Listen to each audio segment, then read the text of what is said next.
घर से खाली गाड़ी आ रही है, पड़ोसन से पूछ लो चल रही है कथा में, रिश्तेदारों से पूछ लो कथा में चल रहे हो, हम जा रहे हैं कानपुर में कथा सुनने, कल्याणपुर में कथा चल रही है, हम कथा को सुनने के लिए जा रहे हैं, कथा श्रवण करने जा रहे हैं, चित्त से आनंद से कथा को सुनना है, हमको यहाँ दिखावा नहीं करना है। आपके कानपुर में बहुत कथा होती है, कानपुर वासियों को मेरा नमन है, बहुत बड़े बड़े रूप में कथा होती है, उनको भी नमन है, पर यहाँ जो कथा हो रही है यहाँ श्रोता नहीं बैठा हुआ है। ये जो समिति कथा करा रही है, यजमान कथा करा रहे हैं, या जितने भी लोग सेवा में लगे हुए हैं, उनसे एक ही निवेदन करूंगा, यहाँ कथा सुनने के लिए श्रोता नहीं बैठा है, यहाँ जितने भी आएंगे वो भोला आएगा और भोला का भगत आएगा, इसके सिवा कोई नहीं। जो शंकर का प्रिय है, जो शिव का प्रिय है, वही यहाँ पहुंचने वाला, उसके सिवा कोई नहीं पहुंचने वाला। ये तो संबंधों की बात है, किसी के यहाँ शादी होती है, अभी शादी का सीजन चल रहा है, बोलो री जी जी सही है कि गलत है, खूब शादी का सीजन चल रहा है, किसी की बहन के यहाँ शादी, किसी के काका जी के शादी, किसी के मामा जी के शादी, किसी की बुआ जी के यहाँ शादी, तो जिसके रिश्तेदार के यहाँ शादी है तो रिश्तेदार को जाना पड़ेगा। जिसके जैसे संबंध होते हैं वो शादी में वैसा ही पहुंचता है। अब उनका संबंध वहां शादी में था तो वो शादी में चले गए, आपका संबंध महादेव से था इसलिए यहां आ गए। ये तो संबंधों की बात है, ये तो आपका संबंध कैसा है ये मालूम पड़ता है कि संबंध कहां निभ रहा है, कहां पहुंचे हो आप। भोला की आंख नहीं है, भोला आंखों से अंधा है, पर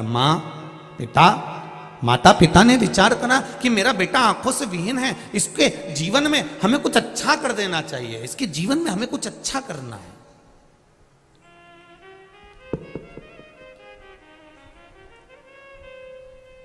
खूब अच्छा करने का प्रयास करो। एक आप सबसे निवेदन है, अपने बच्चों को, तुम्हारे पास में कितना पैसा है कभी अपने बच्चों को मत बताना, तुम्हारी अटैची में कितना सोना है कभी अपने बच्चों को मत बताना, तुम्हारे पास में कितनी प्रॉपर्टी है अपने बच्चों को मत बताना। पत्नी को भले बता देना, भाई बंधु को भले बता देना, मना नहीं, पर बच्चों को मत कहना कि तेरे बाप के पास में, तेरे पिता के पास में इतनी दौलत है, काय को चिंता करता है, काय को टेंशन लेता है। कभी नहीं कहना कि इतना धन, इतना वैभव, इतनी दौलत है। बच्चों से कहो पढ़ाई करो, विद्याध्ययन करो, मेहनत करो, और अच्छी मेहनत करो और दिल से करो, और मेहनत कर कर तुम्हारे पिता ने जैसे कमाया है वैसा तुम कमाओ। बाप की जागीर पर कभी ऐश ना करो। अपने बच्चों को बताओ। भोला के माता पिता ने विचार करा कि भोला एक दिन शरीर हमारा छूट जाएगा और भोला आंख से अंधा है, कुछ करा जाए व्यवस्था, क्या करा जाए। तो उन्होंने कहा कि ये आंख से अंधा लड़का करेगा क्या, ना तो नौकरी कर सकता, ना सर्विस कर सकता, ना कुछ करेगा। एक काम करते हैं, इसको शंकर जी के मंदिर जाना सिखा देते हैं, इसको मंदिर तक ले जाना सिखा देते।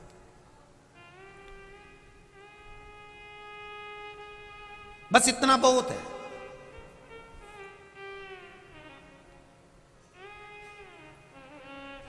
वो भोला के माता पिता ने अपने बच्चे को मंदिर तक जाना सिखाया।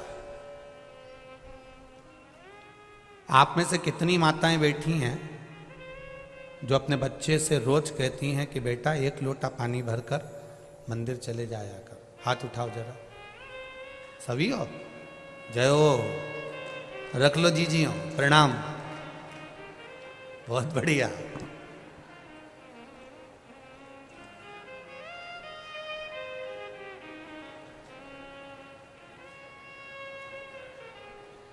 प्रणाम आपको, नमन।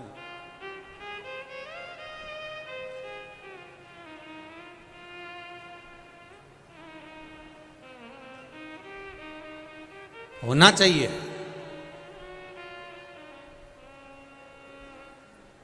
हम पहले भी कथा में कही और आज फिर कह रहे हैं, संसार में होने वाले क्राइम को, संसार में होने वाले जितने भी बुरे काम हैं, क्राइम है, इसको शासन कभी नहीं रोक सकता, इसको शासन कभी जिंदगी में नहीं रोक सकता। क्राइम को अगर रोक सकते हो तो आपके घर के संस्कार रोक सकते हैं। आप रोक सकते हो इसको। आप अपने बच्चों को अच्छा संस्कार दीजिए, क्राइम होना बंद हो जाएगा। प्रशासन कितना रोकेगा, सरकार कितना रोकेगी? आप अपने बच्चों को अच्छा संस्कार दो, बेटा कभी गलत कर्म मत करना, भगवान पर भरोसा रखना, कभी गलत काम की ओर अग्रणी मत होना। मेरा भोलेनाथ बैठा है, उसने मेरे दुख में साथ दिया है, तो विश्वास रखती हूं कि तेरी जिंदगी में कदम से कदम मिलाकर मेरा शंकर चलेगा। टेंशन मत लेना। अपने बच्चों में भगवान के प्रति, शिव के प्रति, उसके भीतर इतना बल प्रदान कर दो, इतना बल दे दो कि बच्चा कभी गलत करने की सोचे ही नहीं।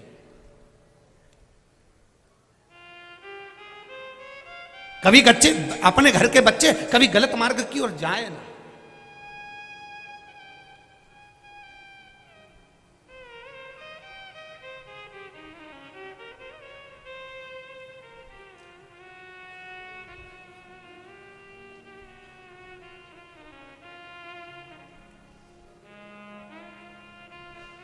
गलत मार्ग की ओर वो बच्चे प्रशस्त ना हो, आगे ना बढ़े।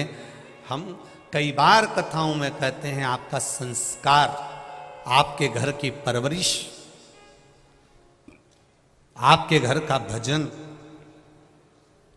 आपके घर की भक्ति, ये गलत कार्य को रोक सकती है। यहाँ इतनी माताएं बैठी हैं और इतने पुरुष बैठे हैं, इसमें 70-80 वाले तो बहुत कम हैं। ज़्यादातर जितनी भी माताएं और पुरुष वर्ग बैठे हुए हैं, सब युवान बहुएं, बेटे, भाई बैठे हुए हैं, माताएं बैठी। क्योंकि बुजुर्ग माताओं को तो ये लगता है कि भाई महाराज कथा करने आए हैं, ढेर भीड़ हो रही होगी, पैदल भी खूब चलना पड़ता है, तो बुजुर्ग लोग कथा तक पहुंच नहीं पाते। वो कहते हैं हम आस्था पे ही सुन लेंगे, फेसबुक यूट्यूब पर ही सुन लेंगे। पर युवान जो बेटे हैं, बेटियां हैं, माताएं हैं, इनके मन में एक ललकता रहती है कि एक बार मैं शिव महापुराण की कथा शंकर भगवान की छत्र छाया में बैठकर सुनूं। क्योंकि जहाँ कथा होती है उसकी छत्र छाया में बैठकर कथा का रस तत्व ग्रहण करूं, ये इनके भीतर की जागरूकता करती। अब कहो,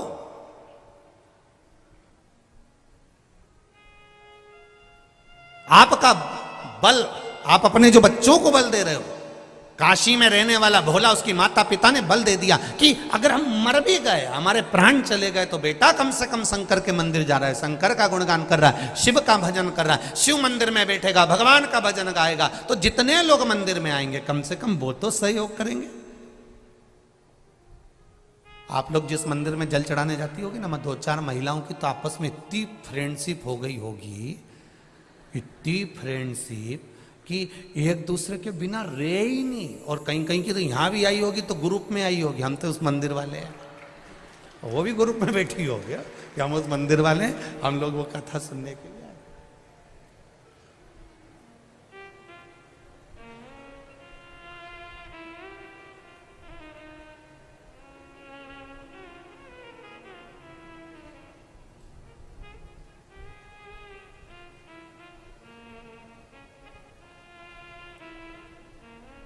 अब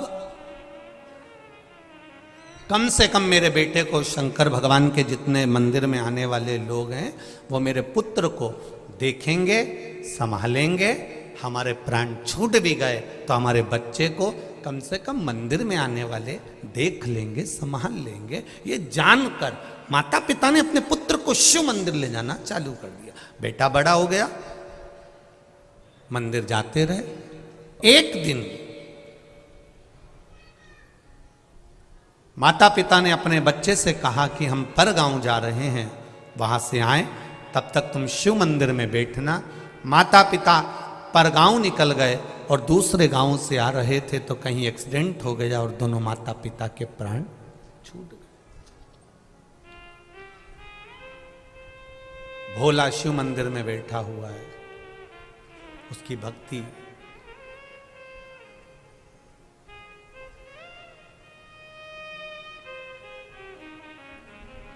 ना घर के भरोसे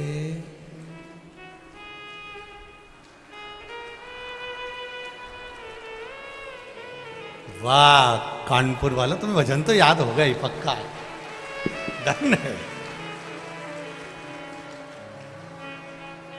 धन्य। भोलेनाथ दया करना, मैं तेरे भरोसे हूँ। मेरे बाबा दया करना, मैं तेरे भरोसे हूँ। ना घर के भरोसे हूँ, ना परिवार के भरोसे हूँ, ना घर के भरोसे हूँ, ना परिवार के भरोसे हूँ। भोलेनाथ दया करना, मैं तेरे भरोसे हूँ। मेरे बाबा दया करना, मैं तेरे भरोसे हूँ। भोला की आंख में आज अचानक जल बरस रहा है। अचानक उसको नहीं मालूम कि मेरे माता पिता मर चुके हैं, मेरे माता पिता चले गए, प्राण छूट गए, पर जल बरस रहा है। नेत्रों से जल बह रहा है, लगातार बह रहा है। एक भाई वहां रोज जल चढ़ाने आता था शिव जी के मंदिर में। उसने पूछ लिया, आज तेरा आंखों से जल बह रहा है, आंसू निकल रहे हैं, क्या बात है? भोला कहता है, मेरे माता पिता पर गांव गए, अभी तक आए नहीं है। उनका इंतजार करते करते मैं सुबह से थक गया। चल मैं तुझे घर छोड़ देता हूं। जो रोज शिव जी के मंदिर में जल चढ़ाने आता था, उसने भोला का हाथ पकड़ लिया। जिसका कोई नहीं होता उसका भोलेनाथ होता है। कोई नहीं। ब्रह्मा जी तुमको उतना ही देंगे जितना भगवान विष्णु ने कहा होगा। भगवान विष्णु उतना ही देंगे जितना तुम्हारी किस्मत में, जम के बोलो जरा, लिखा होगा। पर भोलेनाथ उतना देंगे, कितना? ना तो वो ब्रह्मा जी का लिखा हुआ देखते हैं, ना वो विष्णु जी का लिखा हुआ देखते हैं, ना वो भाग्य का लिखा हुआ देखते हैं। वो तो केवल इतना देखते हैं कि मेरे दरवाजे पर आया है और मुझे देना है, बस खत्म। उसे कोई मतलब नहीं, उसे कोई मतलब नहीं। आया वो भस्मासुर आकर खड़ा हो गया। और भस्मासुर कौन था ये भस्मासुर? कितना कितना भगवान शंकर का भक्त। वो भस्मासुर था कौन? शिव जी का भक्त। इतनी पूजन करता था शंकर जी की, इतनी पूजन करता, शंकर जी प्रसन्न हो गए। शंकर जी ने कहा, मांग तुझे क्या चाहिए? बस आपकी सेवा करना चाहता हूं। शंकर जी ने कहा, ठीक है कर ले सेवा, मेरे को काम बता। कई कई बहुएं ऐसी होती हैं, नई नई आती हैं, एकदम तो कहती मम्मी मैं क्या काम करूं, और इतने दिन में मम्मी कह दे बेटी जा लिट्टी चोखा बना ले, या मम्मी कह दे बेटा जा वो चिलड़ा बना ले। चीला आटे में शक्कर गुड़ घोल के तवे के ऊपर, क्या बोलते हो, चीड़ा ना, हाँ तो वो चीला बना ले। अब वो बहू को पहली बार माने कहा जा, अब तू पूछ रही कि क्या करूं क्या करूं क्या करूं, तो चीला बना ले। अब नई बहू और चीला बना के बता दे, गारंटी है। आप भी बना कर देखना, हमने तो कई बार प्रैक्टिकल करा है, बनता ही नहीं। पहला चीला तो बिगड़ता ही है। उसको कितना ही घी डाल दो और उसके बाद वो घोल डाल के फैला दो, फैलाने के बाद उसको जो खोचा होता है ना, उससे उसको बनाओ तो ढेला हो जाए, ढेला। और फिर वो किसी काम का नहीं होता, तो नई नवेली बहू पूछती है माँ क्या बना, और माँ बोल रही चीला बना ले। और इतने में बनाया, वो तो ऐसा बन गया। उसने सोचा करूं क्या, तो उसने चूल्हे में ही डाल दिया। सास को खुशबू आई, क्या जल रहा है? कहीं नहीं, चीला देख के मेरा दिल जल रहा है। अब बोल तो सकती थी कि वो चीला जल गया, अब बोले तो बोले क्या।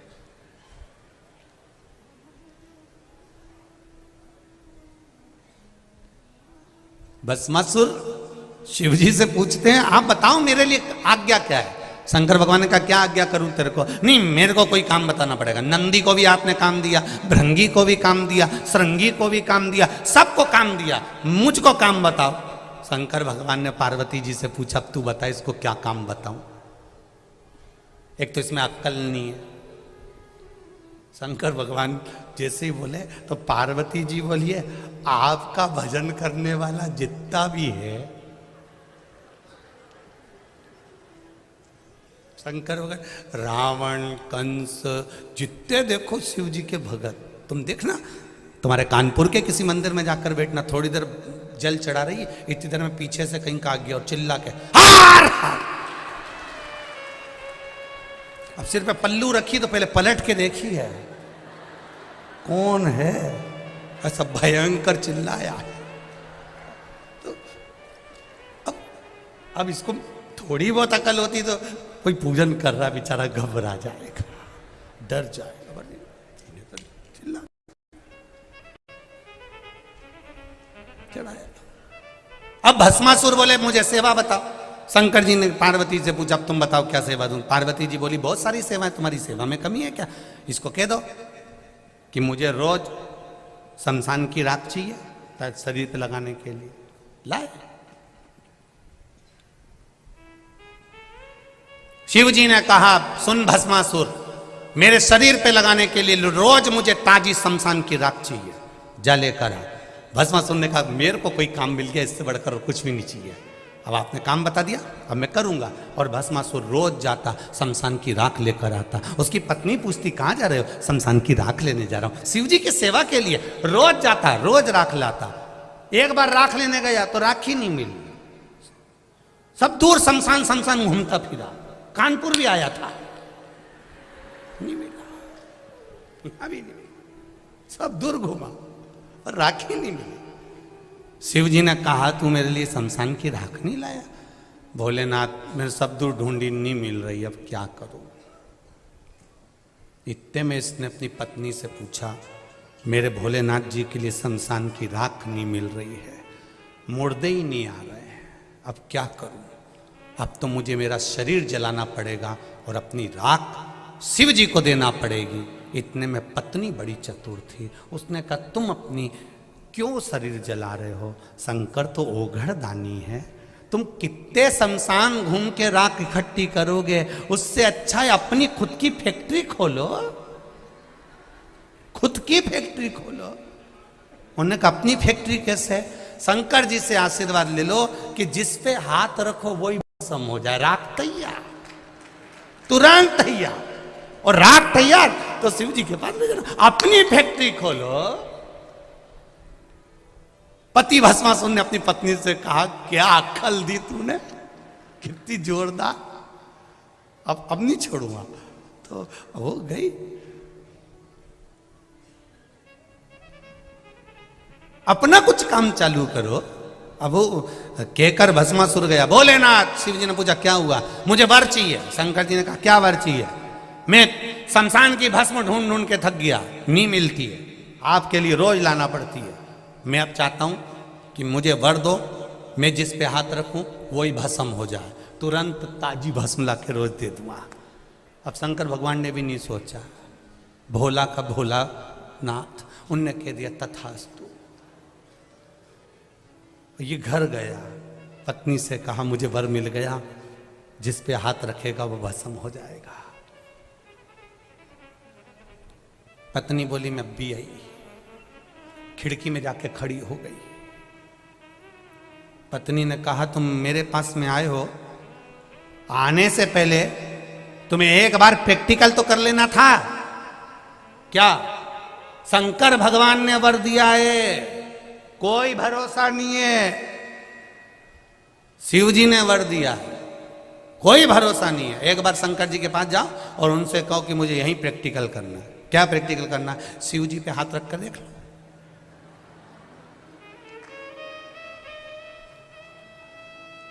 भस्मासुर ने कहा, तू बिल्कुल सही बोली है। वो तो आंख बंद करके बैठे रहते हैं, हो सकता है उन्होंने गलत मलत वर दे दिया। मैं अब भी जाता हूं। और शंकर भगवान जहां बैठे थे पहुंच गया। जैसे ही आया, इसका पांव रखते से ही मालूम पड़ गया शंकर जी के कि भस्मासुर आया। कोई कोई बहू जब सास के कमरे में आती है या कमरे से निकल कर सामने से जाती है तो सास समझ जाती है कि बड़ी है कि मंजली है कि संजली है। उतने में समझ जाती उसके पाँव की धमक से। कहीं कहीं की तो ऐसी चले कि 2-4 सामान गिराती गिराती जाए, और कहीं की ऐसी चले कि बच्चा उनका चिमटा चिमटी खोलती जाए।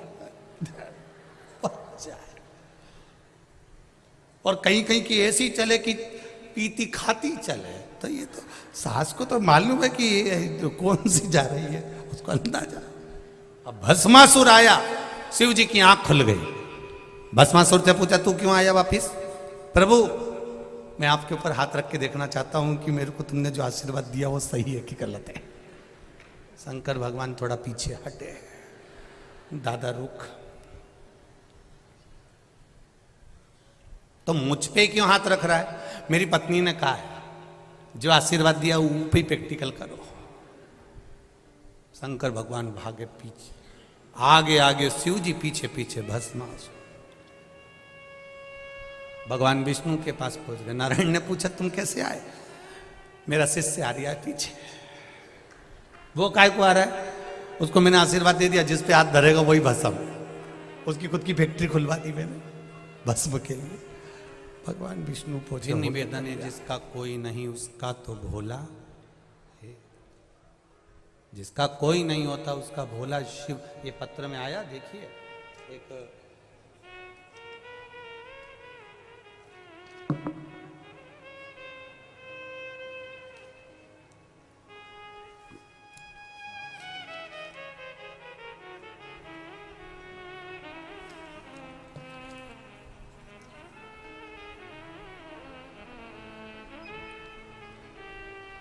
श्रीमती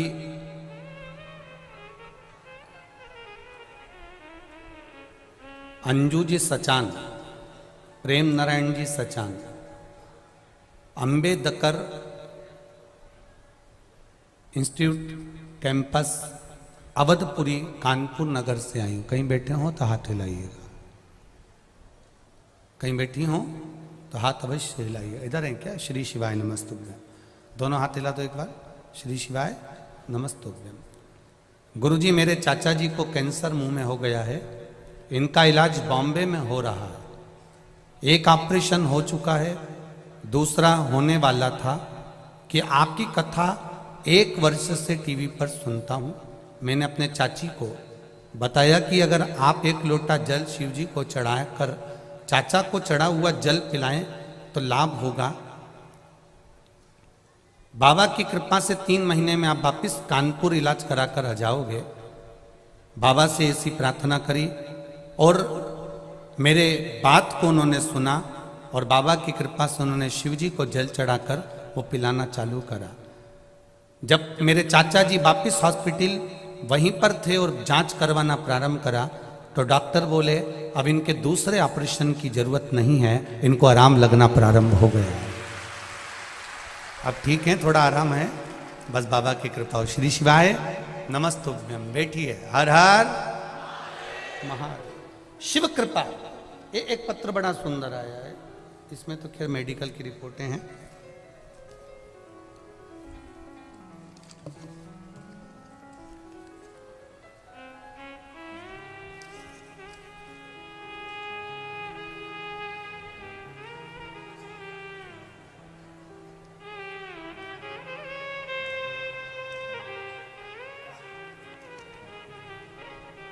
ऋषि शुक्ला उन्नाव, कहीं बैठे हो तो हाथ हिलाइएगा। ऋषि जी शुक्ला, उन्नाव, कहीं बैठे हो तो हाथ हिलाइएगा। दिख गए क्या? अच्छा, उस वाले पंडाल में, ठीक ठीक है। श्री शिवाय नमस्तुभ्यम ऋषि जी, पहले तो बधाई आपको बहुत बहुत, बाबा की कृपा हुई, दरोगा बन गए हो।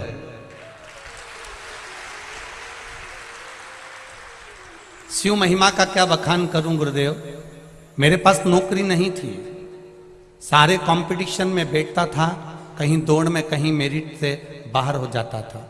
फिर मेरी माँ ने पत्नी से 16 सोमवार के व्रत करवाए, तब उत्तर प्रदेश में दरोगा की भर्ती की प्रक्रिया चालू हो चुकी थी। व्रत करने के बाद भी क्रम पूरा नहीं हुआ।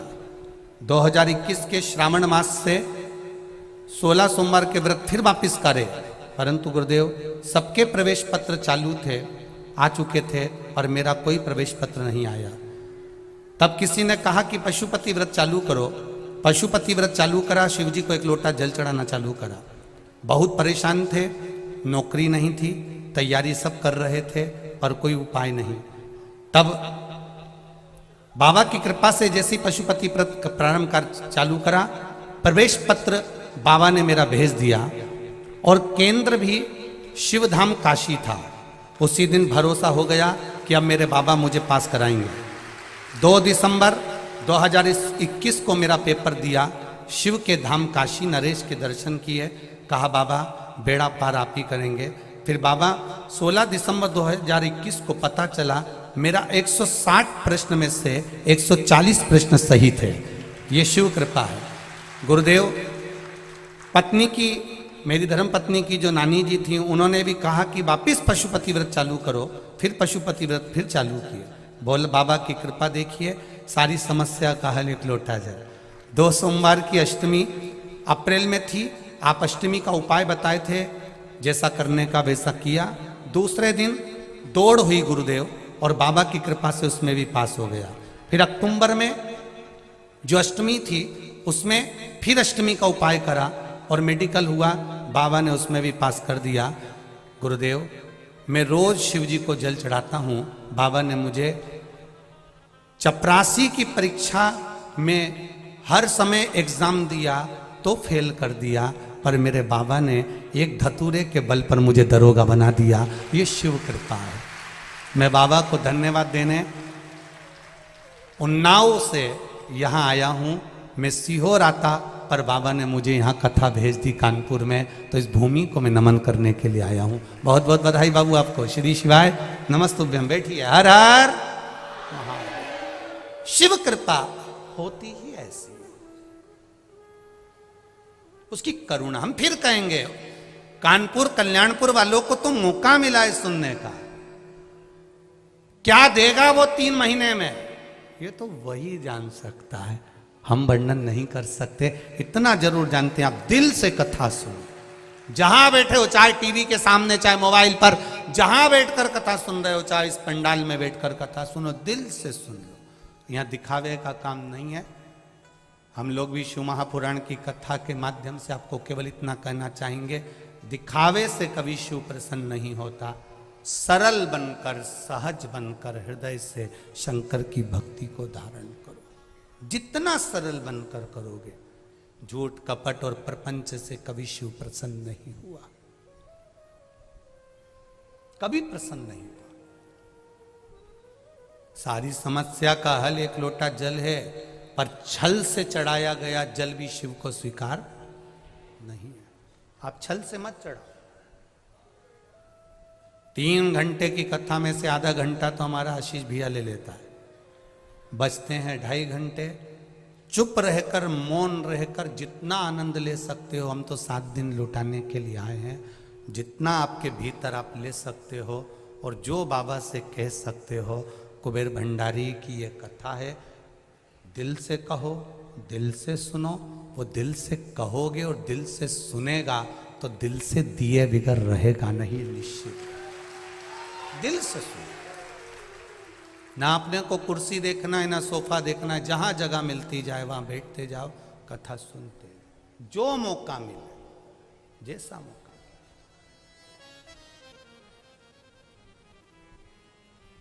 ये मौका फिर नहीं मिलने वाला। बड़ी मुश्किल से कितने सालों के बाद कानपुर की धरा पर यह कथा हो रही है। हमारी भी छठी पीढ़ी कानपुर में रही हुई है। हम भी कान्यकुब्ज ब्राह्मण, और छठी पीढ़ी के बाद कहीं भोलेनाथ ने यह कानपुर की धरा पर बुलाया है तो मुझे लगता है मेरे परिवार में बैठकर कथा बाज रहा।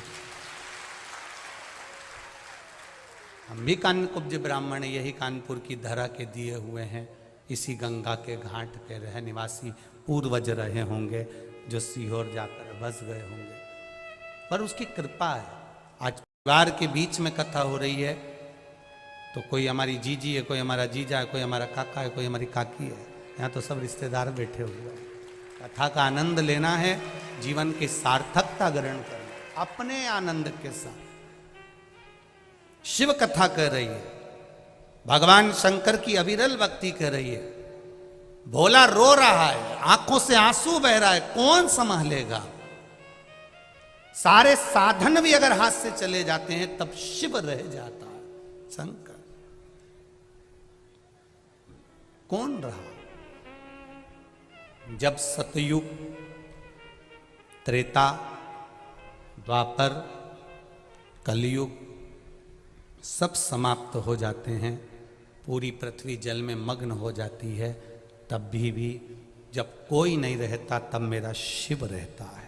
एक बुलबुले के रूप में रहता है, एक बिंदु के रूप में रहता है। हम पहले कथा में कहे, आज फिर कहते हैं, पूरे विश्व की भूमि को, जमीन को खोद कर देख लो, उसमें कंकर रूपी शंकर का शिवलिंग जरूर निकलेगा, ये निश्चित है। पूरी पृथ्वी खोद लो,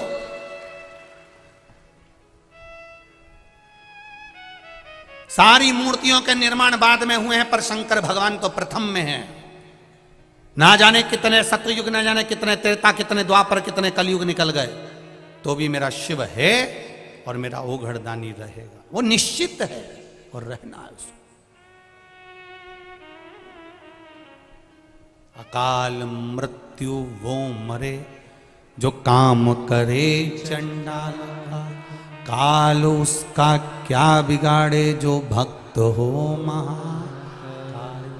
जो शिव का उपासक होता है उसका बाल बक्का नहीं हो सकता, शंकर की आराधना करने वाले का बाल बक्का नहीं हो सकता। ये निश्चित है कि जन्म मरण परण तीन शिव के हाथ में है। मृत्यु जहां लिखी हुई है वहां तो हम पहुंचेंगे।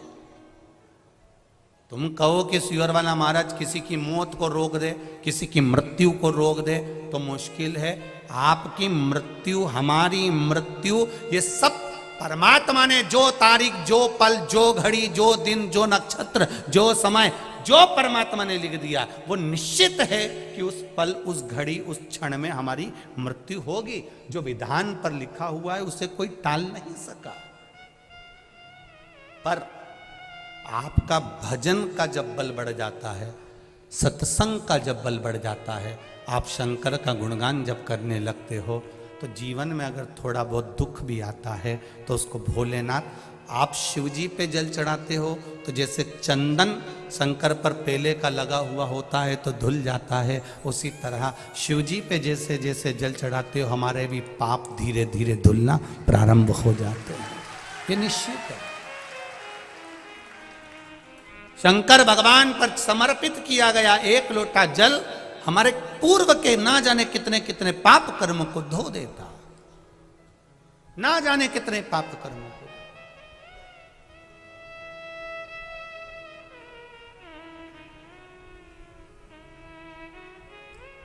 आप चलकर आए हो, कोई 80 किलोमीटर, कोई 100 किलोमीटर, कोई 150 किलोमीटर, कोई 200 किलोमीटर, ना जाने कहां कहां से कथा सुनने आए हो, कोई 30 किलोमीटर, कोई 50 किलोमीटर। आप जितने कदम चलकर आए हो, जितना जितना आप दूर से आए हो, बाबा ने सुना है आपका, हृदय चित्त धारण करा है शिव। भोला रो रहा है, शिव ने संभाला, परिवार ने संभाला। परिवार जब कोई नहीं तब भोला रोज शिव जी के मंदिर जाता, पूजन करता, आराधना करता, गंगा नहाने के लिए सुबह सुबह जाता। तो लोगों ने कहा, ओ भोला तू आंख से अंधा है रे। गंगा नहाने जाता है, बह जाएगा, पांव फिसल जाएगा, मर जाएगा, प्राण छूट जाएंगे तेरे। बोला तू आंख से अंधा है, तुझे दिखता नहीं है। ए भोला, तुझे दिखता नहीं है, पांव फिसल जाएगा तेरा, तू मर जाएगा, पानी में गिर जाएगा, गंगा में डूब जाएगा। अब एक शब्द भोला का याद रखना, आप सबसे निवेदन है, इस शब्द को मत भूलना। भोला कह रहा है कि मुझे नहीं दिखता पर मेरे महादेव को तो दिखता है।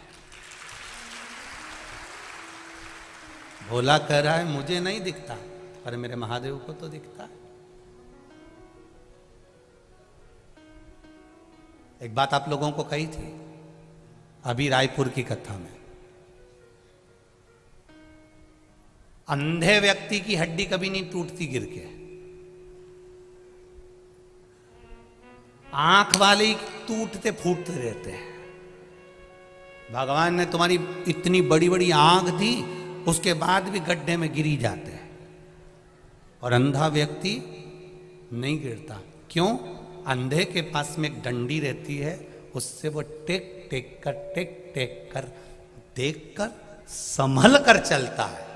भले आंख नहीं है पर डंडी से छू छू कर संभल कर चलता है।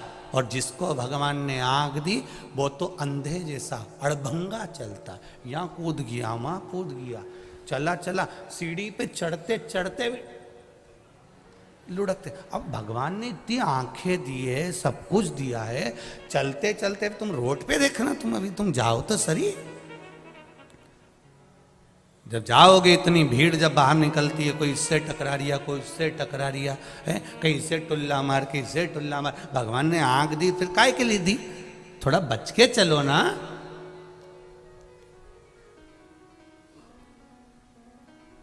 रोज हम निवेदन करते हैं, गले में सोने की चेन होगी, रकम होगी, जेब में पैसा होगा तो चोर की नजर जरूर होगी, सुंदरता होगी तो लुच्चों की नजर जरूर होगी, और अगर शंकर की भक्ति होगी तो महादेव की नजर जरूर। सुंदरता है तो लुच्चों की नजर होगी, धन होगा तो चोर की नजर होगी, और शिव भीतर समाया है, भक्ति भीतर है तो महादेव की नजर जरूर होगी। ये निश्चित है। तुम कहां बैठे हो वो शंकर को मालूम है। भोला कह रहा है मेरी आंख नहीं तो क्या हुआ, महादेव तो देख रहा है। मैं नहीं देख सकता तो क्या हुआ, मेरा महादेव तो देख रहा है।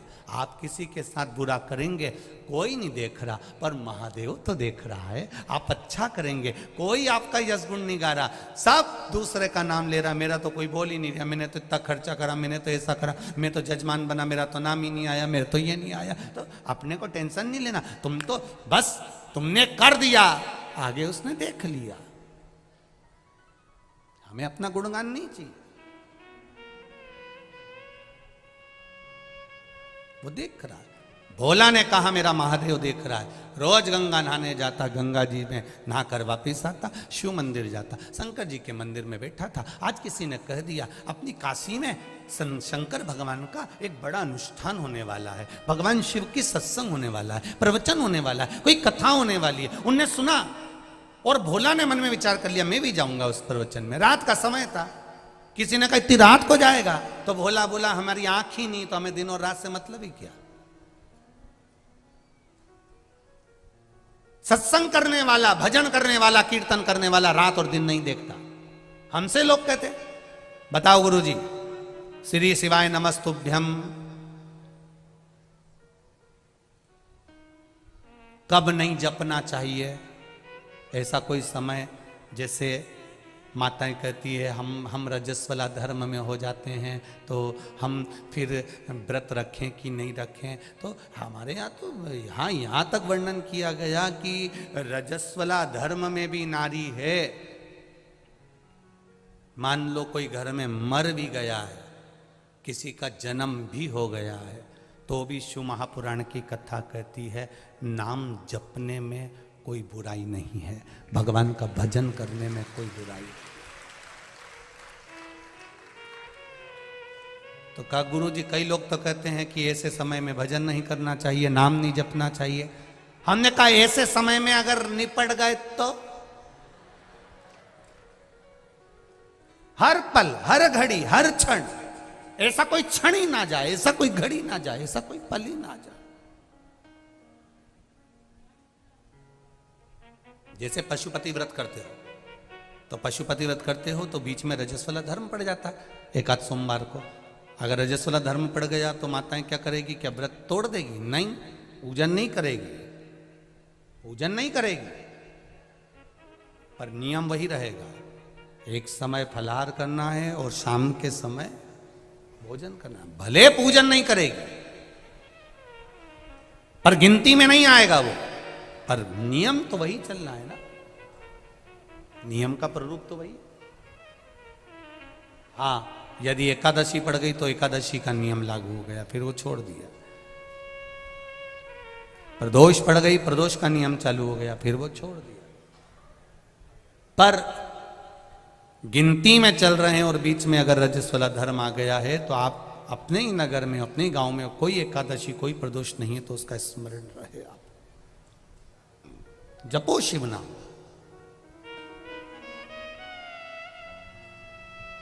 कहा मैं सत्संग में जाऊंगा तो किसी ने कहा रात में तो भोला कहता है मेरी तो आंखें नहीं, दिनों रात मेरे लिए बराबर है। भगवान की भक्ति के लिए कोई समय नहीं होता कि सुबेरे ही भगवान का भजन करना पड़ेगा, कि शाम को ही भगवान का भजन करना पड़ेगा, कि रात्रि को, कि दिन में।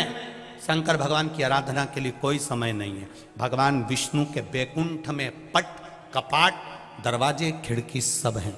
ब्रह्मा जी के मंदिर में, ब्रह्मलोक में कपाट, खिड़की, दरवाजे सब हैं।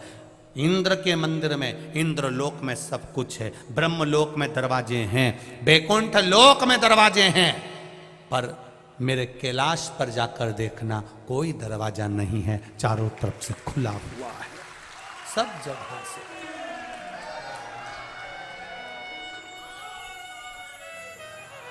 बैकुंठ में दरवाजा है, ये हमारे शास्त्र भी कहते हैं। शास्त्र को पढ़कर देखिए, बैकुंठ में दरवाजा मिलेगा, ब्रह्मलोक में दरवाजा मिलेगा, इंद्रलोक में दरवाजा मिलेगा, देवलोक में दरवाजा मिलेगा, पर दरवाजा नहीं मिलेगा तो भगवान शिव के द्वार पर, भगवान शंकर के द्वार पर। तुम तो गंगा जी के घाट पर रहते हो, गंगा के घाट पर जाकर देखना, कहीं कहीं शंकर जी का शिवलिंग रखा हुआ है, वहां कोई दरवाजा ही नहीं है। ऐसे ही भोलेनाथ जी बैठे हैं आराम से घाट पे, लोटा भरो, डालो और जाओ। और लोग गंगा जी नहाने के वाले गीले कपड़े से लोटा भर भर के भगवान शंकर को चढ़ा चढ़ू के वो जा रहा है। शंकर जी भी कह रहे ऐसी खुश रहो, बस आनंद हो, कोई दिक्कत नहीं, दिखावा मत करो, बस अड़भंगा है मेरा शिव। शिव के पास में दरवाजा नहीं है, शिव के पास में द्वार नहीं है, शिव के पास में खिड़की नहीं है। किसी ने पूछा भोलेनाथ जी तुम्हारे यहां दरवाजा नहीं है, दरवाजा बंद नहीं करते? शंकर भगवान बोलते हैं घर की मां, घर का बूढ़ा बाप दरवाजा बंद कर कर नहीं सोता, उसको मालूम है बेटा कभी भी आवाज लगा देगा तो माँ बाप को दौड़ कर आना पड़ेगा। कई कई घर में तो बूढ़े माँ बाप हॉल में सोते हैं, हॉल में, कमरे में भी नहीं सोते। मेरे बच्चों को जरूरत पड़ गई तो बहुएं बाद में उठती है बच्चों की आवाज सुनकर, पर घर के बुजुर्ग पहले उठ जाते हैं, आवाज लगाते हैं, बहू छोरा रो रहा है, बेटा बच्चा रो रहा है, छोरा बच्चा रो रहा है। उसके कानों में, दादी के कानों में, दादा के कानों में, छोटे से बच्चे की भी आवाज, उसकी पायल की झनकार भी सुनाई दे जाती है कि मेरा पोता रो रहा है, मेरी पोती रो रही है, मेरा नाती रो रहा है, मेरा पंती रो रहा है। जरा विचार करिए, घर का बुजुर्ग है, जिनको राम भी भजते हैं, जिनको कृष्ण भी भजते हैं, जिनको इंद्र भी भजते हैं, 33 कोटि देवता जिसके स्मरण में लगा रहता है वो देवाधिदेव महादेव है, वो जगत का बाप है, जगत का पिता है। वो मेरा शंकर ओघड़ दानी हमारे घर का बुजुर्ग है, वो कभी नहीं सोता। आप पुकारोगे तुम्हारे सामने आकर खड़ा हो जाएगा। तुमने पुकारा और तुम्हारे सामने, वो निश्चितता तुम्हारे सम्मुख में आ जाता, तुम्हारे सम्मुख में।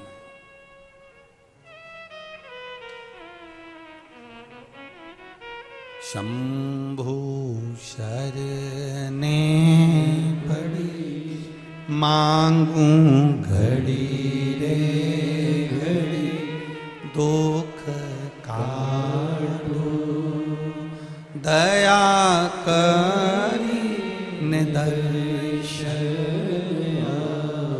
उसकी कृपा चाहिए। भोला जा रहा था, रात का समय था, रेलवे ट्रैक पार करना था। पार करते समय उसको नहीं मालूम कि सामने से ट्रेन आ रही है। अपनी मस्ती में भजन करता हुआ जा रहा, जनता चिल्ला रही ये मर जाएगा, सामने से ट्रेन आ रही है। ये कोई कथा पुरानी नहीं है, ये कथा इसी कली काल की है, काशी की है। जाते जाते ट्रैक पर भोला था, थोड़ा सा आगे बढ़ रहा था, सामने से ट्रेन आ रही थी। सारे गांव के लोग कह रहे थे अब तो ये अंधा मर जाएगा। इतनी देर में कोई सांप, एक सर्प उसके पांव से लिपट गया और दोनों पांव को गांठ बना ली। भोला गिर गया, ट्रेन निकल गई। गांव के लोग देखते रह गए। गजब शिव भक्त था। गंगा के किनारे भी वही निवास कर सकता है जिसको महादेव ने अपना बनाकर भेजा हुआ होता है।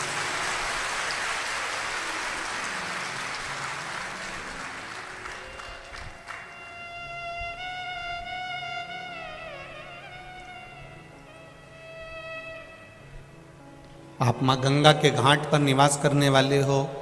संपूर्ण ये कानपुर की जो धरा है, यहाँ से जो गंगा मैया निरंतर आनंद करती हुई, कल कल करती हुई जो जाती है,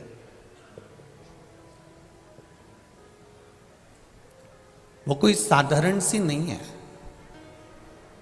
हमने कई बार कथाओं में पहले भी कहा है, आज फिर कहते हैं, मेरी माताएं, मेरी दीदियां, मेरी बहनें अपने कमरे में वही सामान रखती है जो काम का होता है।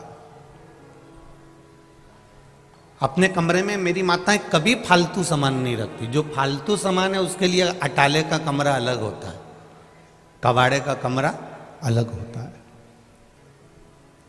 जो कीमती चीज हो, काम की चीज हो, वो मेरी माताएं अपने कमरे में रखती है, संभाल के रखती है, अपने पास रखती है। उसी तरह पृथ्वी पर वही जन्म लेता है जिसको महादेव ने कीमती बनाया हुआ होता है, अपना बनाया हुआ है। वैकुंठ में भगवान विष्णु है, ब्रह्मलोक में ब्रह्मा जी हैं, पर मृत्यु लोक में मेरे देवादिदेव महादेव हैं। और महादेव की जो धरा है, पृथ्वी है, ये संपूर्ण ब्रह्मांड, ये संपूर्ण पृथ्वी शिव का अपना घर है। मेरे भोलेनाथ जी का निज निवास है ये पृथ्वी। और जिस गंगा के घाट पर ये कानपुर वासी निवास करते हैं, जिस गंगा के घाट पर आप लोग निवास करते हैं, ये गंगा के घाट पर निवास करने वाला कोई साधारण नहीं हो सकता। जब पूरी पृथ्वी मेरे शिव की है तो गंगा के तट पर रहने वाले तो शंकर के अपने परिवार वाले ही होंगे, जो कथा का रसतत्व ग्रहण कर रहे। मैं संपूर्ण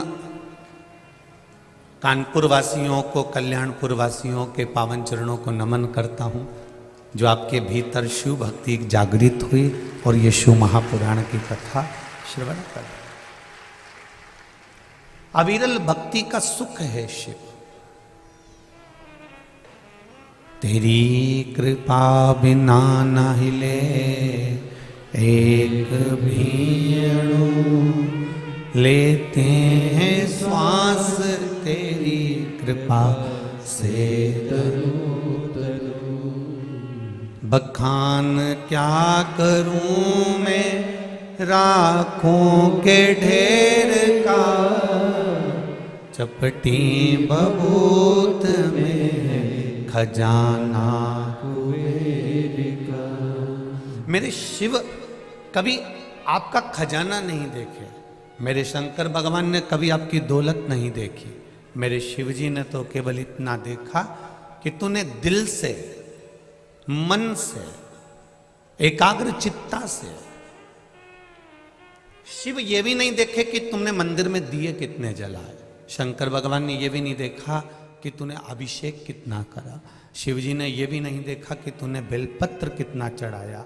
शंकर भगवान तो केवल इतना देखते हैं कि तूने अपनी जिंदगी में किसी गरीब का हाथ पकड़कर किसी साधारण व्यक्ति का हाथ पकड़कर उसको उन्नति की सीढ़ी पर चढ़ाने का प्रयास किया कि नहीं करा? हम रह रहे हैं अपनी जिंदगी की मस्ती में, खूब भजन करो, खूब कीर्तन करो, खूब मंत्र जाप करो, खूब स्मरण करो, खूब भगवत भक्ति में डूबो, मना नहीं। पर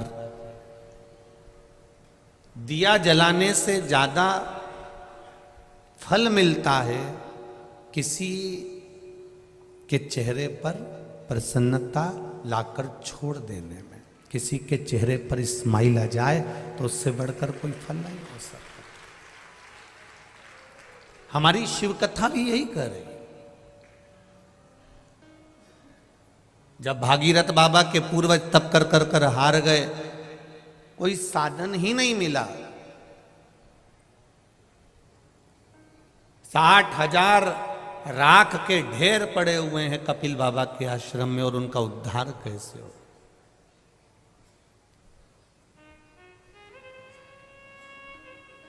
और उनके उद्धार का कोई साधन होना चाहिए। उनका उद्धार हो कैसे? कपिल बाबा के आश्रम में 60,000 राख के ढेर पड़े हुए हैं, 60,000, पर उनका उद्धार कैसे हो?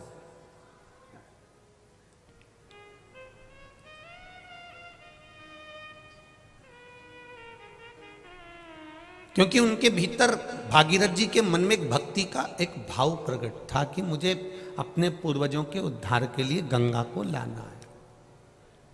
जैसे आपके भीतर की भक्ति है, जैसे आपके भीतर का विश्वास है, आपके भीतर की दृढ़ता है, आपके भीतर का विश्वास है, तभी तो ये पूरा पंडाल जो इन कार्यकर्ताओं ने बनाया, 1 2 3 पंडाल जो बनाए हैं, उससे बाहर तपतपाती हुई धूप में भी आप लोग बैठकर कथा का रस तत्व ग्रहण कर रहे हो। ये आपकी भक्ति ही तो है।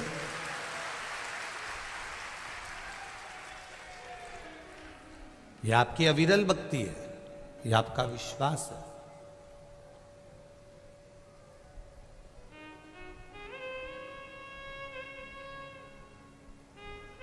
सिटी से बहुत दूर है कथा स्थल। आप लोग आए होंगे तो आपको मालूम पड़ा होगा, बीच में क्रॉसिंग भी आता है। सब कुछ पार करने के बाद तब कॉलोनी के द्वार पर पहुंचकर तब जाकर कथा के एकांत में अकेले, जहां शिव है और आप हैं, और कुछ नहीं। और उसमें भी आपने ये नहीं देखा कि हम धूप में बैठ रहे हैं कि जगह है कि नहीं। कई जगह तो मैं देख रहा हूं कि बिछात तक नहीं, उसके बाद भी आप लोग आराम से बैठकर धूप में अलमस्त होकर कथा का रस तत्व ग्रहण कर रहे हैं। मैं आपकी भक्ति को नमन करता हूं, प्रणाम है आपके चरणों को, नमन है।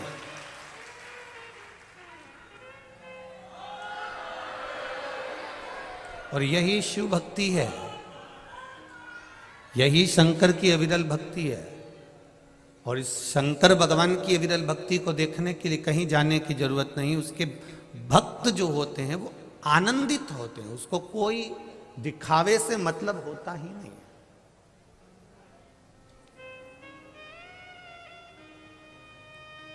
60,000 राख के ढेर कपिल बाबा के आश्रम में पड़े हुए हैं, और भागीरथ जी महाराज जी विचार में लगे हुए हैं कि गंगा एक बार आ जाए और मेरे ये 60,000 काकाओं का उद्धार कर दे। अब इनका जो मन था कि गंगा एक बार आए और 60,000 का उद्धार कर दे, 60,000 काकाओं का उद्धार कर दे, पर गंगा तो गंगा है। केवल 60,000 के उद्धार के लिए गंगा थोड़ी ना आई है।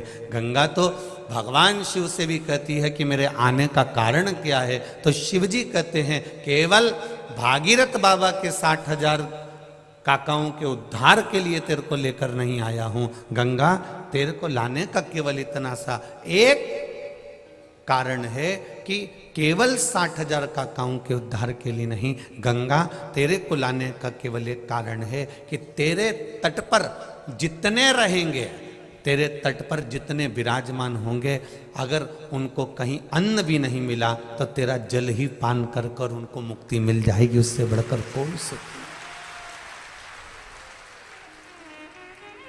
गंगा के घाट पर जितनी भूमि होती है वो सिंचित भूमि कहलाती है, और सिंचित भूमि पर थोड़ा सा भी लगाया जाए उसका फल अधिक मिल जाता है। मेरी माँ गंगा मैया आप सबका उदर पोषण करने के लिए तत्पर है।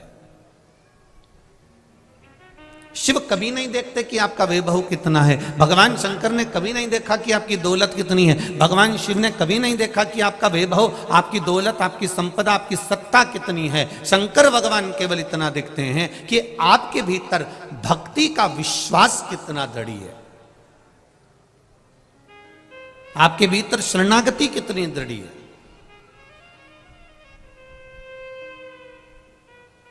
शरणागति का बल कितना प्रबल है।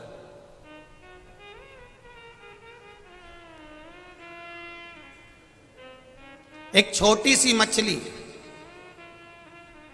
पानी में रहती है, डूबती नहीं है।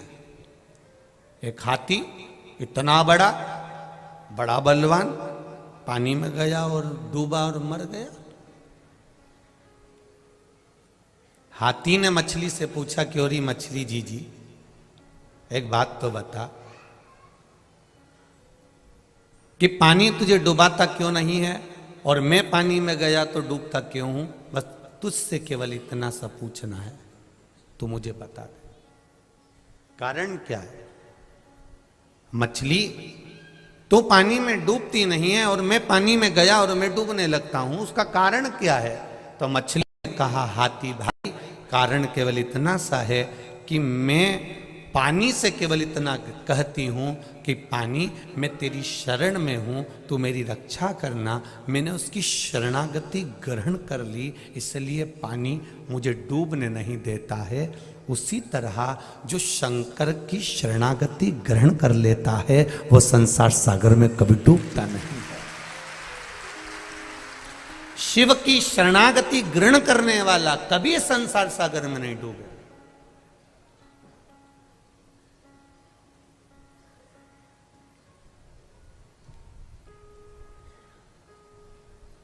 डूबेगा वही जिसने शरणागति ग्रहण नहीं करी है। आप शंकर जी के मंदिर जाते हो, एक लोटा जल चढ़ाते हो, आप बेलपत्र चढ़ाते हो, या आप शिव मंदिर में सफाई कर देते हो, शंकर भगवान के मंदिर को क्लीन कर देते हो, साफ कर देते हो। कोई कचरा पड़ा है उसको उठाकर कोने में रख देते हो, या निर्माल्य है उसको विसर्जन में ले जाते हो।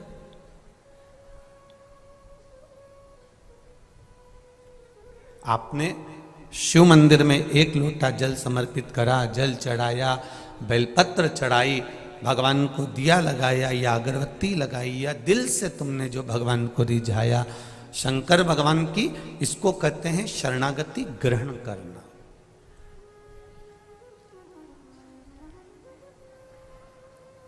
और शरणागति के भेद में भी दुनिया लोगों ने भेद कर दिया। ये कहते हैं हम राम वाले हैं, वो कहते हैं हम कृष्ण वाले हैं, कोई कहता है हम देवी वाले हैं, कोई कहता है हम ये वाले हैं, कोई कहता है हम शिव जी को नहीं मानते, कोई कहता है हम शंकर की शरणागति नहीं जानते। तो यहाँ शिव महापुराण की कथा में रामचरितमानस में तो तुलसीदास जी ने भी लिख दिया कि राम जी भी कहते हैं कि तुलसीदास बाबा भी कहते हैं कि राम जी को वही प्रिय है जो शिव को प्रिय है। भगवान शंकर की जो शरणागति का सुख पा रहा, आनंद पा रहा। मैंने तेरे ही भरोसे ओ बाबा, तेरे ही भरोसे हवा बिच उड़ती जावांगी, बाबा डोर हथू छठी ना में कटी जावांगी, भोले मैं तेरी पद, शंभो मैं तेरी पद, हवा बिच उड़ती जावांगी, बाबा डोर हथो छठी ना में कटी जावांगी। भगवान शिव की जिसने शरणागति ग्रहण कर,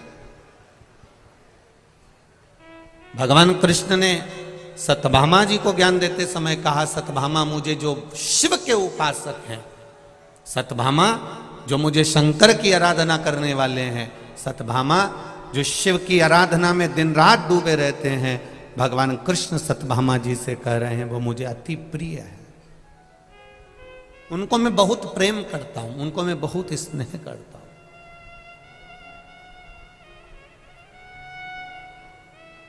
जो शिव की शरणागति में रहते हैं उनको राम जी भी स्नेह करते हैं, उनको कृष्ण भी स्नेह करते हैं। और केवल इतना ही नहीं कहेंगे, हम आपसे एक बात और कहना चाहेंगे, आप अगर भगवान की शरणागति में रह रहे हैं ना, तो आपको उसका लाभ जरूर मिलेगा। मस्तक पर तिलक लगाया,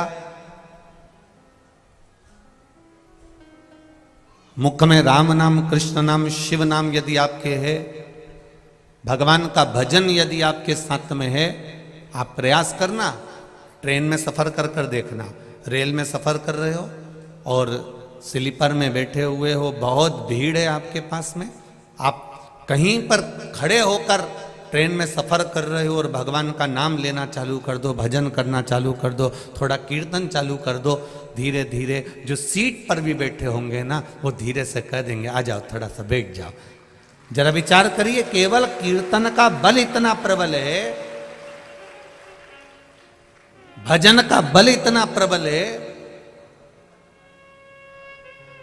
भक्ति का बल इतना प्रबल है कि दरवाजा भी खोल दिया जाता है कि आओ थोड़ा सा बैठ जाओ, थोड़ा कीर्तन करेंगे, थोड़ा बैठिए। अब जरा विचार करो, थोड़ा सा भजन किया और ट्रेन की सीट पर जगह मिल गई, तो थोड़ा सा भजन कर कर बैकुंठ की सीट पे जगह नहीं मिल सकती है। थोड़ा सा ही तो करना है। हम आपसे कमी नहीं कहे, इस व्यासपीठ से इतने सालों से कथा चल रही है, पर इस व्यासपीठ से सारी कथा निकाल कर आप देखना, हमने कभी नहीं कहा कि तुम 24 घंटे भजन करो। बोलो री कानपुर की जीजी, बोला कानपुर के जीजा उन भी बोल दो, बोला क्या कभी हमने ये कहा हो आपको कि आप 24 घंटा भजन करो? कभी नहीं कहा, कभी नहीं कहते कि आप 24 घंटा भजन करो। हमने कभी ये नहीं कहा आपसे कि आप 24 घंटा भगवान की माला पकड़ कर बैठे रहो। हम कभी नहीं कहते, हम ही नहीं पकड़े 24 घंटा तो आपको काय को के। हम इतना जरूर कहते हैं कि जितनी देर भगवान का भजन करना है, जितनी देर भगवान का गुणगान करना है, जितनी देर भगवान का स्मरण करना है, जितनी देर भगवत कीर्तन को धारण करना है, जितनी देर भगवत भजन धारण करना है, शिव पुराण कहती है जितनी देर करना है। आपको 3 घंटे की कथा सुन रहे हो, 3 घंटे की कथा में भी अगर आप 5 मिनट बैठे हो, 15 मिनट बैठे हो, 10 मिनट बैठे हो, 5 मिनट बैठे हो, उस 5 मिनट में भी या 15 मिनट में भी अगर आप भगवान की भक्ति में डूबे हो और दिल से डूबे हो, तो आपको 24 घंटे जो भजन का पुण्य है वो आपको 5 मिनट में प्राप्त हो जाएगा। आप दिल से तो जपो।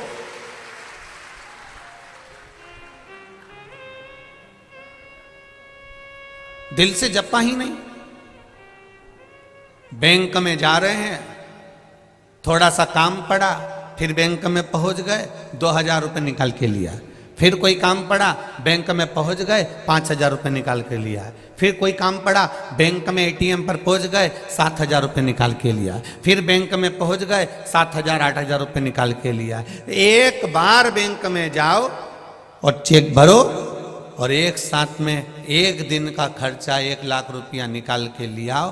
बार बार बैंक में जाने की जरूरत नहीं पड़ेगी, बार बार फॉर्म भरने की जरूरत नहीं पड़ेगी, बार बार चेक भरने की जरूरत नहीं पड़ेगी। उसी तरह मृत्यु लोक में 7 दिन की जो शिव महापुराण की कथा कल्याणपुर वालों को, ये कानपुर वालों को जो मिली है, ये कथा अगर मिली है 7 दिन की, तो ये समझ लेना एक बार का चेक भरा जा रहा है और जिंदगी भर का लाभ प्राप्त होगा। एक बार शिव महापुराण की कथा को श्रवण कर अपने जीवन की सार्थकता को प्रकट किया जाए। एक बार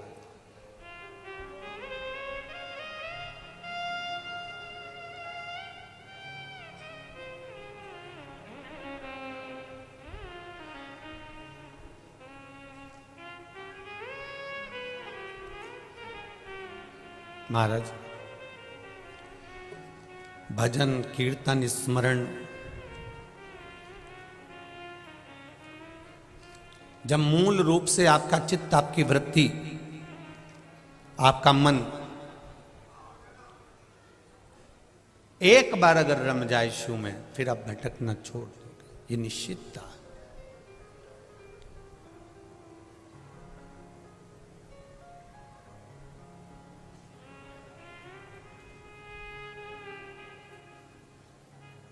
महाराज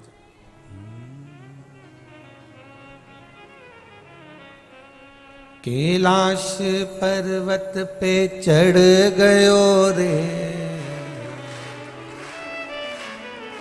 आप शंकर भगवान की शरणागति को ग्रहण कर कर आप भगवान शंकर के मंदिर जा रहे हो, सारी समस्या का हल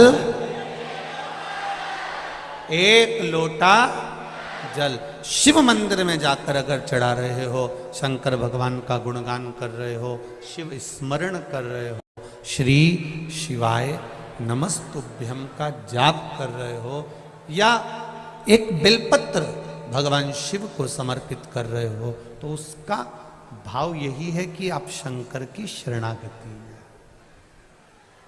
और फिर निवेदन करूंगा, इस कानपुर कल्याणपुर की पावन धरा में जितने लोग कथा सुन रहे हैं, जितने आस्था चैनल पर कथा सुन रहे हैं, जितने फेसबुक यूट्यूब पर कथा सुन रहे हैं, आप सबसे निवेदन, आप मंदिर भी नहीं जा सकते, जल भी नहीं चढ़ा सकते, तो मंदिर के सामने से भी निकल कर जाओ तो शिव का स्मरण कर कर जाना, बाबा आपको संभाल लेगा, ये निश्चित है। कुछ पत्र तो बहुत सारे आए हैं, पर जो पढ़े हैं उसमें कुछ पत्र बहुत अच्छे हैं।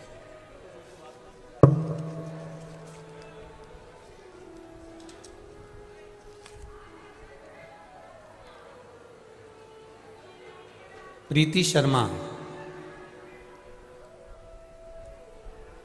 मेरे पिताजी का नाम श्री रूप किशोर शर्मा है, मैं आगरा की निवासी हूँ। कहीं बैठी हो प्रीति जी शर्मा तो दोनों हाथ हिलाइएगा, जहाँ भी बैठी हो दोनों हाथ हिलाइए। प्रीति शर्मा आप ही हैं, दोनों हाथ हिला दो बेटा। श्री शिवाय नमस्तुभ्यम। मेरा नाम प्रीति शर्मा है, मेरे पिताजी का नाम श्री रूप किशोर जी शर्मा है। मैं आगरा की निवासी हूँ। मेरे पिताजी को कैंसर था गले में, डॉक्टर ने जवाब दे दिया था कि इनको घर ले जाइए, ये 4 से 6 दिन के मेहमान हैं, इसके बाद में ये नहीं रहेंगे। जब यह बात मुझे पता चली तो मैं भोले बाबा के मंदिर जाकर बहुत रोई। आपकी कथा के अनुसार मैंने पशुपति व्रत किया, रोज शिव जी को जल पिलाती, शिव जी को जल चढ़ाती, वो जल इनको पिलाते, और दूसरे बाबा को एक बेलपत्र चढ़ाकर लाकर वह भी देती। बाबा की कृपा ऐसी है गुरुदेव कि अब मेरे पिताजी, जिसको डॉक्टर ने कह दिया था ये 4-6 दिन के मेहमान हैं, वो आज भी ठीक हैं और बाबा को रोज जल चढ़ा रहे हैं।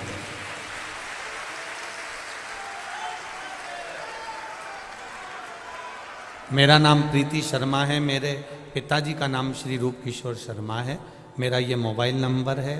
बाबा शंकर की कृपा क्या होती है ये मैंने अपनी जिंदगी में पहली बार देखा। मैं भी पढ़ी लिखी हूँ, मैं विश्वास नहीं करती थी, पर बाबा पर विश्वास करने का फल मेरे पिताजी आज तक जीवित बैठे हैं, ये शिव कृपा। बैठो बेटा प्रीति, बैठ जाइए। श्री शिवाय नमस्ते। एक पत्र और बड़ा सुंदर भेजा है किसी ने, बच्चे का फोटो भी लगाया है। कैमरे वालों से निवेदन है, आस्था वाले इस फोटो को अवश्य दिखाएं।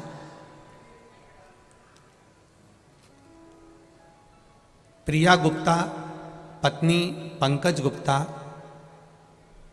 फेतफुलगंज, छावनी, कानपुर नगर, उत्तर प्रदेश से मैं आई हूँ। कहीं बैठी हैं? आप ही हैं? श्री शिवाय नमस्तुभ्यम। हाथ हिला दीजिए एक बार। श्री शिवाय नमस्तुभ्यम। बाबा, मेरी प्रेगनेंसी बहुत कठिन थी, भोले की कृपा से मुझे बाबा ने बच्चा दिया है। मैं बाबा को धोख लगाने के लिए तरस रही थी कि मैं सीहोर जाऊं, प्रणाम करूं, पर मेरे बाबा खुद कानपुर आ गए। ये बाबा को नमन है। पहली बार मैंने डॉक्टर को लाइफलाइन हॉस्पिटल कानपुर में दिखाया तो उन्होंने बताया कि बच्चे की ग्रोथ नहीं है और बच्चे की धड़कन नहीं है। बच्चे का ऑपरेशन करना पड़ेगा, उसको ऑपरेट करना पड़ेगा क्योंकि बच्चे की धड़कन नहीं आ रही है। बच्चा पेट में बढ़ नहीं रहा है। उन्होंने मुझको फिर कहा आप एक काम करो, थोड़े दिन इंजेक्शन वगैरह लगवाओ। मैंने सुई लगवाना, इंजेक्शन लगवाना प्रारंभ करा। 15 दिन बाद फिर डॉक्टर को दिखाया तो उन्होंने कहा बच्चे की धड़कन नहीं है, बिल्कुल भी बच्चे का ग्रोथ नहीं है और धड़कन नहीं है। उन्होंने मना कर दिया कि इस बच्चे को ना रखा जाए। तब हम बहुत परेशान हो गए। तब मेरी मम्मी ने फ़ोन करा कि बेटी तुम मायके आ जा। मैं मायके चली गई। माँ से गले लगकर मैं खूब रोही कि भगवान ने संतान दी पर उसको धड़कन नहीं दी, श्वास नहीं दी। मैं बहुत तकलीफ में आ गई। मेरी माँ ने कहा मोबाइल पर शिव महापुराण की कथा सुन। मैंने बाबा की कथा सुनना प्रारंभ करी और बच्चे के स्वास्थ्य के लिए मैंने उसी समय पर पशुपति व्रत करना प्रारंभ कर दिया। पशुपति व्रत करना प्रारंभ करा। 1 लोटा जल शंकर भगवान को चढ़ाती, पानी लेकर आती और पी जाती। मंदिर में ही बाबा को जल चढ़ाकर मंदिर में बैठ के पीती, रोती रहती, बाबा से कहती रहती तूने औलाद दी और उसको धड़कन नहीं दी, डॉक्टर कह रहे हैं कि इसको ऑपरेट करना पड़ेगा। जैसे तैसे मैंने महीना निकाल दिया पर ऑपरेशन नहीं करवाया। मैंने भी बाबा का भरोसा रखा। तब मैंने 8वें महीने में जनवरी में फिर वापस पशुपति व्रत करना प्रारंभ करा और बाबा की कृपा से मुझे संतान हुई, बेटा हुआ, 4 किलोग्राम का हुआ, स्वस्थ है, धड़कन भी पूरी है और स्वस्थ पूरा है। उसको लेकर मैं आई हूँ, इस भूमि को नमन करने आई हूँ। आप कहते हो कि शंकर की कथा जिस भूमि पर होती है उस भूमि पर 7 दिन तक शिव का निवास होता है। तो मेरे बच्चे को मैं इस भूमि को धोख लगाने लाई हूँ। मेरा बच्चा साथ में है। लायो बेटा, ऊपर कर दो एक बार। श्री शिवाय। क्या नाम रखा है इसका? बाबू आपने इसमें, बाबा ने मेरी इच्छा पूरी करी, मेरे घर में बेटा हुआ। आज बेटा मेरा 9 महीने का हो गया है और बाबा की कृपा से हुआ है। शिव कृपा आप पर ऐसी बनी रहे। बैठो बाबू। श्री शिवाय। नमस्ते। तेरी कृपा बिना ना हिले एक भी अणु, लेते हैं श्वास तेरी कृपा से तनु तनु। बखान क्या करूं मैं राखों के ढेर का, चपटी भभूत में खजाना कुबेर का। हम ये तो नहीं जानते कि मेरा भोला क्या देगा, पर इतना विश्वास जरूर है कि कानपुर की इस कल्याणपुर की धरा पर अगर कथा हो रही है और आप दिल लगाकर अगर 3 घंटे की यह कथा सुन रहे हो तो 3 महीने में मेरा बाबा क्या देगा आगे के पत्र में आपका प्राप्त जरूर होगा। ये निश्चित है। वो कभी नहीं सोचता कि धन कितना, दौलत कितना, संपदा कितनी। वो तो केवल एक चीज विचार करता है कि भक्ति कितनी है। और इसी को तो भक्ति कहते हैं साहब, इसी को भक्ति कहते हैं। कथा का पहला दिन है और आप इतनी संख्या में आए हो कि चारों तरफ भरे पड़े हुए हो। ये शिव कृपा नहीं तो और क्या है? यही शिव कृपा है, यही उसकी उदारता है, यही करुणा है। उसकी करुणा बिना नहीं हो सकता कुछ।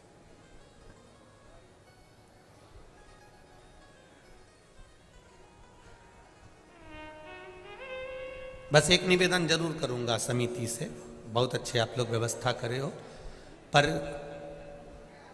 ये जो व्यवस्था आप लोग जो वीआईपी के लिए बीच में जो जगह रहती है और जो जगह जब बैठ जाए सब उसके बाद में खाली रह जाती है, तो मेरा निवेदन है जो वीआईपी नहीं है उनको भी भर दिया करो। बस इतना सा निवेदन, और कुछ नहीं। ये जो जगह खाली रह गई बेचारे, अब कोई लोग खड़े हुए हैं, माताएं धूप में अपने बच्चों को तोक तोक के खड़ी हुई है, कई लोग बाउंड्री के बाहर खड़े हुए हैं। तो निवेदन करूंगा जो रह जाए आपके वीआईपी बैठ जाए, मना नहीं है, उसके बाद जो जगह बच जाए खाली, उसमें जो माताएं अपने बच्चों को, छोटे छोटे बच्चों को लेकर धूप में खड़ी हुई, उनको आराम से बैठने की व्यवस्था आप लोग कर दें। यही निवेदन है। दिल से सुनो, 7 दिन की कथा है। प्रशासन बहुत सुंदर व्यवस्था संभाला हुआ है। हमने देखा जहां से हम चले वहां से लेकर यहां तक पुलिस प्रशासन ने बहुत सुंदर व्यवस्था संभाली है। मैं आदरणीय कलेक्टर महोदय, एसपी महोदय को भी धन्यवाद देना चाहूँगा। बहुत सुंदर आप लोगों ने व्यवस्था की। जितने भी टीआई, सीएसपी, एसपी जो लगे, बहुत सुंदर आप लोगों की व्यवस्था। शिव कृपा इसको कहते हैं। आज से नहीं आना है आपको, आप कल से व्यवस्था हमने संभालने का बोला है, आज से नहीं। आप तो आप अपनी जगह बैठकर कथा कर तत्व सुनो। भक्ति का तत्व जो है, स्मरण तत्व जो है, वो आनंद देने वाला। महाराज शिव कथा कहती है, भगवान का सुंदर शिव महापुराण की कथा कहती है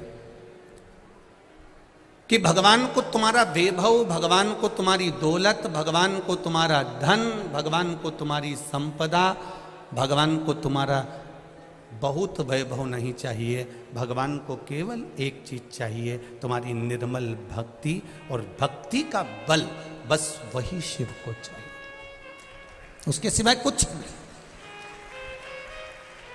भक्ति को जागृत करना पड़ेगा, और जब तक भक्ति जागृत नहीं होगी, जब तक भक्ति का बल नहीं बढ़ेगा, तब तक सुख प्राप्त नहीं होगा। आप लोग आए जरूर हो कथा में, और मेरा विश्वास कहता है इतनी दूर 100 रुपये 50 रुपये ऑटो में खर्च करने के बाद आप यहाँ पहुँचे होगे, 100 रुपये 50 रुपये खर्च कर कर वापस घर जाओगे।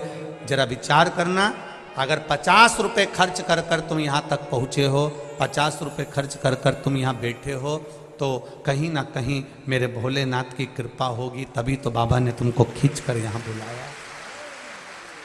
एक पत्र आया है, एक पत्र देखिए, उस पत्र में एक किसी माँ ने लिखा है, निधि भारद्वाज, जिला अलीगढ़ से आई है। निधि भारद्वाज आप ही हैं? हाथ हिला दो बेटा। श्री शिवाय नमस्तुभ्यम। मेरा नाम निधि भारद्वाज है, जिला अलीगढ़ से आई हूँ। मेरा मोबाइल नंबर ये है। महाराज जी, 1 लोटा जल की महिमा क्या होती है मुझसे पूछे। 2021 में हम बहुत दुखी थे महाराज जी, हम पर बहुत कर्जा था। 10 लाख से 15 लाख तक का कर्जा हमारे ऊपर हो गया था। चारों तरफ अंधेरा लग रहा था। 1-2 बार प्रयास भी करा कि ये सच शरीर रखने से कोई मतलब नहीं, अब तो मरना ही श्रेष्ठ है। पर आपकी कथा ने मुझे जीने की राह दिखा दी। मोबाइल चलाकर बैठी थी और अचानक आपकी कथा मेरे हाथ में आ गई। आपका बटकेश्वर वाला उपाय हमने करना प्रारंभ करा। 3 सोमवार किया है बाबा जी। बाबा की कृपा ऐसी हुई, लोगों से कहते थे कि कहीं ना कहीं से 1 या 2 लाख का लोन हो जाए तो हमारा थोड़ा थोड़ा कर्जा पट जाए, पर कर्जा नहीं पटा। बोले कि ऐसी कृपा हुई गुरुदेव, जो हमारा 10 लाख से 15 लाख का कर्जा था, मेरे बेटे ने बाबा की कृपा से मेहनत कर कर वो कर्जे को पटा दिया, और बाबा की कृपा से आज मेरा बेटा दूसरे को लोन देने लगा। ये शिव है। पत्र में लिखा है निधि जी आपने, अब तो बेटा मेरा दूसरे को लोन दे देता है। ऐसी कृपा मेरे बाबा भोलेनाथ ने, कुबेर भंडारी ने कर दी। ये शिव है। ये पत्र में यहाँ लिख दिया इन्होंने कि अब मेरा बेटा ही लोगों को लोन दे देता है। ये शिव की कृपा से हुआ है, शंकर की कृपा से हुआ। गुरुदेव, 20 साल से सर्वाइकल का प्रॉब्लम था, खूब इलाज करवाया, खूब डॉक्टर को दिखाया, तब भी मुझे आराम नहीं लगा। तब बेलपत्री और रुद्राक्ष के जल का प्रयोग करना प्रारंभ करा। मैं 3 और हो आई। जय हो मां, धन्य। 3 बार सियोरो आई, 1 बार रुद्राक्ष मिला। उस रुद्राक्ष को गलाती, पानी शिव जी को चढ़ाती और पीना प्रारंभ करा। उसे पीती और सबको पिलाती। बाबा की कृपा से अब मेरा सर्वाइकल का दर्द ठीक है, मैं डिप्रेशन से बाहर हूँ। बाबा ने मेरा हाथ पकड़ लिया है, मैं बाबा को धोख लगाने आई। बैठो बैठी, श्री शिवाय नमस्तुभ्यं। ये शिव कृपा, शंकर की उदारता, ये शिव करुणा। अब सुनो दिल से, जितने लोग आस्था पर कथा सुन रहे हैं, जितने फेसबुक यूट्यूब पर सुन रहे हैं, और जितने इस पावन प्रागण्य में कथा सुन रहे हैं, आप दिल से सुनो, हृदय से। ये भी मत देखो कि कहां बैठे हो, बस जहां मौका मिल जाए, जहां जगह मिल जाए। एक काशी के एक भक्त की कथा आती है जिसका नाम भोला था। माता पिता थे, आंखों से अंधा बेटा ने जन्म ले लिया था। अब आंख से अंधा बेटा घर में जन्म ले लिया, एक ही लड़का, और वो भी आंख से अंधा।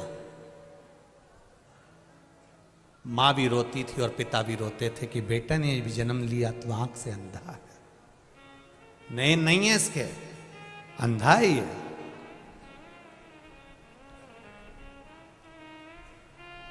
बेटे को जैसे तैसे माता पिता ने पाल पोस कर बड़ा करा। अब घर में अगर कोई विकलांग है, कोई का पाँव नहीं, कोई का हाथ नहीं, कोई के शरीर में रोग है या बीमारी है, और उसका कोई नहीं है, तो माँ बाप तो यही सोचते हैं ना कि हम तो है ना, जब तक है हम तो अपने बच्चे को संभालेंगे, जब तक जीवन मिला है, मनुष्य की देह। मेरा बेटा है, मुझे संभालना है। अंधे बेटे को, जिसका नाम उन्होंने काशी में भोला रख दिया था, उस भोला को वो संभाल रहे। हमारा सनातन धर्म बड़ा विचित्र बात कहता है, ना अंधे को देखकर कभी हंसना है, ना लूले को देखकर कभी हंसना है, ना अपंग को, ना कोई का हाथ पांव, किसी के नेत्र, कुछ भी तकलीफ में हमें कभी नहीं हंसना।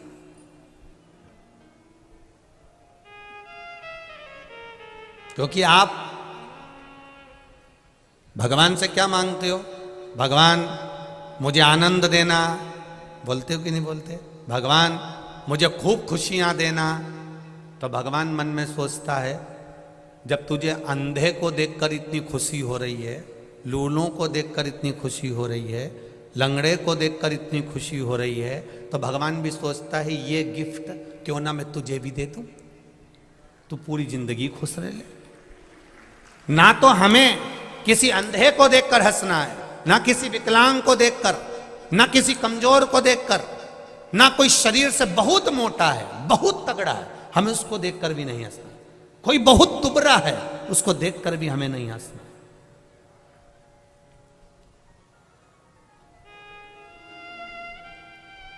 और यदि हम उसको देखकर हंस रहे हैं, हम उसके ऊपर एक उंगली उठा रहे हैं, हम उसको देखकर थोड़ा ठिठोली कर रहे हैं, तो ये तैयारी रखना